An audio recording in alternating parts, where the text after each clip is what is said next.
Hello বন্ধুরা, আজকে আমি তোমাদের লাউ পাতা দিয়ে চিংড়ি মাছের পাতুরি করে দেখাচ্ছি। কলা পাতা দিয়ে পাতুরিটা খুব কমন, কিন্তু লাউ পাতা দিয়ে পাতুরিটা অসাধারণ খেতে লাগে।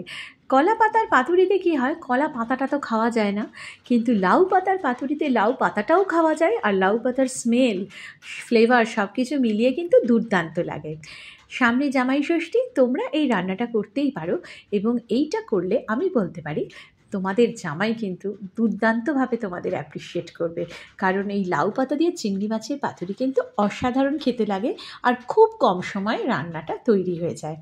এই রান্নাটা করতে গেলে মিডিয়াম সাইজ চিংড়ি লাগবে, তাতে আমি নুন হলুদ মাখিয়ে রাখলাম।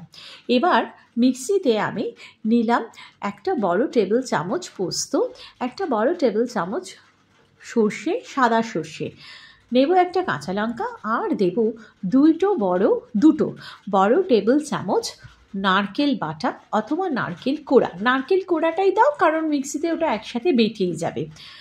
এইবার এর সাথে দেব সামান্য একটু নুন। এবার এটা আমি ভালো করে মিক্সিতে ব্লেন্ড করে নেব, একদম ফাইন ব্লেন্ড হয়ে যাবে। এই মিক্সচারটা আমি করে রাখলাম। এবার লাউ পাতাগুলো পরিষ্কার করে নিতে হবে। প্রথমে আমি কেটে নিচ্ছি, এইভাবে ডাঁটার থেকে কেটে নাও লাউ পাতাগুলো। এই রান্নাতে কিন্তু লাউয়ের ডাঁটা দেওয়া যাবে না, শুধুমাত্র পাতাটাই দিতে হবে। পাতাগুলো ভালো করে পরিষ্কার করে নেবে, কেন লাউ পাতাতে ছোটো ছোটো পোকা থাকে, সেটা একটু দেখে নিতে হবে, চেক করে নেবে ভালো করে। এবার লাউ পাতাগুলো ভালো করে আমি ধুয়ে নিচ্ছি। ধুয়ে নিয়ে এই রান্নাটা আমি কড়াতে করছি। এই রান্নাটা না দুভাবে করা যায়। একটা হচ্ছে লাউ পাতা 3-4টে নিয়ে তার ভেতরে ওই মশলা যেটা দিয়েছি সেটা চিংড়ি মাছে মাখিয়ে দিয়ে পাতাগুলো ফোল্ড করে করে সুতো দিয়ে বাঁধতেও পারো, বেঁধে ভাজা, যেরকম আমরা কলা পাতার পাতুরি খেয়ে থাকি, যে আলাদা আলাদা করে ফোল্ড করে ভাজা। আর আরেকটা রকমভাবে, সেটা আমি আজকে দেখাচ্ছি, এটা একসাথে করে নিচ্ছি।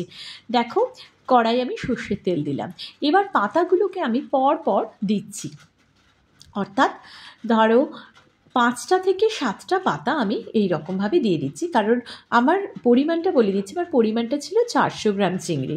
তো 400 গ্রাম চিংড়ির জন্য একটা বড় টেবিল চামচ সর্ষের তেল আমি কড়াই দিয়েছি, তার উপরে আমি 5টা থেকে 6টা পাতা, এরকম বড় বড় পাতা দিয়ে দিলাম। পাতা দেওয়ার পরেই আমি চিংড়িটা দিচ্ছি। এবার যদি তোমরা অল্প অল্প করে করো, মানে ছোট ছোট আলাদা আলাদা করে, তাহলে এই চিংড়ির অ্যামাউন্টটা কম দেবে, অল্প করে দিয়ে 3-4টে পাতার মধ্যে দিয়ে বেঁধে ভাজা ভাজা হবে, তেলে ভাজা। আর এটা আমি যেটা করছি একটু অন্য রকম। এটাতে আমি চিংড়ি মাছটা দিয়ে এর উপরে আমি ওই মশলাটা দিয়ে দিচ্ছি, অর্থাৎ সর্ষে বাটা, নারকেল বাটা, পোস্ত বাটা, ওই 3টে এই মশলার এটা একসাথে ওই মিশ্রণ, মশলার মিশ্রণ যেটা আর কি, সেটা আমি ভালো করে চিংড়ির সাথে মাখিয়ে নিচ্ছি। এটা মাখাতে মাখাতে একটু সামান্য এতে হলুদ গুঁড়ো দেবে, আর দেবে নুন। তো একটু আমি দিয়েইছিলাম, আর চিংড়িটাও আমি নুন মাখিয়ে রেখেছিলাম, ওই জন্য নুন এখন আর দিতে লাগবে না। আর তার উপরে তোমরা একটু কাঁচা লঙ্কা আর শুকনো লঙ্কার গুঁড়ো তোমরা দিতে পারো, যদি তোমরা বেশি ঝাল খাও। আর যদি অল্প ঝাল খাও তাহলে কাঁচা লঙ্কা দিয়েই হয়ে যায়। এবার আমি কি করব, এর উপরে এই যে দেখছো এরকমভাবে আমি দিয়ে নিলাম।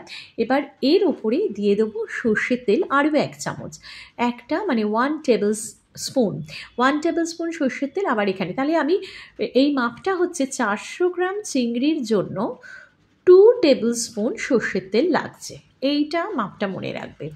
এবার সর্ষের তেল দেওয়া হয়ে গেল। এর ওপরে আমি আবার কি করছি, লাউ পাতাগুলো দিয়ে ঢাকা দিয়ে দেব। যারা ফোল্ড করবে অল্প অল্প করে, তারা তো জাস্ট ফোল্ড করে নিয়ে সুতো দিয়ে বেঁধে, ঠিক যেরকম কলা পাতার পাতুরি হয় ওইভাবে তেলে ভাজা এবং শাঁকা শাঁকা মতন হবে, রোস্ট করা। আর এই রান্নাটাতে কি হচ্ছে, সর্ষের তেল দিয়ে এর ওপরে আমি পাতাগুলো দিয়ে দিচ্ছি।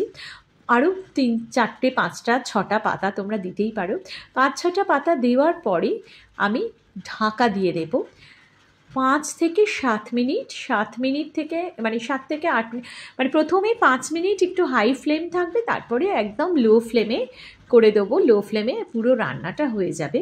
যখন ঢাকাটা খুলবে 7 মিনিট পর, দেখবে একদম রান্না রেডি, এবং রান্নার তো স্মেল পাবেই, রান্নার গন্ধটা তো পেয়েই যাবে।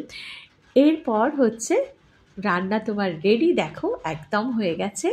এবার এই পাতাটা সরালে দেখতে পাবে চিংড়ি মাছ আর এই চিংড়ি মাছটা মানে দুর্দান্ত খেতে লাগে।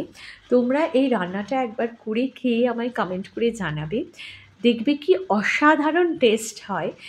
বেশি মশলা না, শুধু এইটুকুনি মশলা দিয়ে এই ধরনের ট্র্যাডিশনাল খাবার, মানে এটা একটা অসাধারণ খেতে আর কি। তো আজকের রান্নাটা তোমাদের কেমন লাগলো আমাকে অবশ্যই কমেন্ট করে জানিও। আমাকে সাপোর্ট করো, আমার চ্যানেলটাকে সাপোর্ট করো। টাটা।